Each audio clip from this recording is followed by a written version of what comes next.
နေ့ခေတ်မှာအမတမကြောက်စရာကောင်းတဲ့တေချာစဉ်းစားကြည့်အကုသိုလ်လုပ်နေတဲ့ပုဂ္ဂိုလ်တွေဆိုရစို့ပါဏာတိပါဒအမှုကိုပြုနေတဲ့ပုဂ္ဂိုလ်တွေဟာကုသိုလ်ရတဲ့ထင်လို့လုပ်တာအကုသိုလ်မှန်သိလို့လုပ်တာမဟုတ်ဘူးတပ်ဖြတ်ပြီးတော့ရစ်နဲ့ပူဇော်တဲ့ပုဂ္ဂိုလ်တွေသွားမေးကြည့်မြတ်စွာဘုရားလက်ထက်တုန်းကတာသတ်ရစ်တွေဆိုတာရှိရစ်တွေပူဇော်တဲ့ထဲမှာသဗ္ဗစတုကရစ်တို့သဗ္ဗအထကရစ်တို့သဗ္ဗတတကရစ်တို့သဗ္ဗတတကရစ်တို့ဘာလို့ထားတော့ဆိုရင်အသေးဆုံးရစ်ပူဇော်မှုကဘာလဲဆိုတတ္တဝါတွေတတ်တာပဲအသားစားတဲ့လူနဲ့အသားပေါ်တဲ့လူ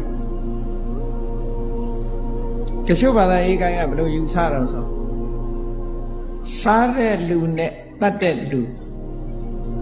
အကုသိုလ်ဖြစ်တာချင်း50-50တဲ့50-50သူကတို့ပြောတယ်အဲ့ဒါချိန်ဝါဒမှာအဲ့ဒီတန်ရှိ50-50ပဲနော်တတ်တဲ့လူက50%ပတ်သက်တယ်စားတဲ့လူက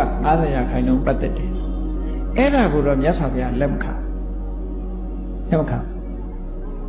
ဘာလို့လက်မခံတော့လို့ဆိုတော့စဉ်းစားကြည့်ပေါ့တတ်တဲ့လူရဲ့စိတ်ဓာတ်နဲ့စားတဲ့လူရဲ့စိတ်ဓာတ်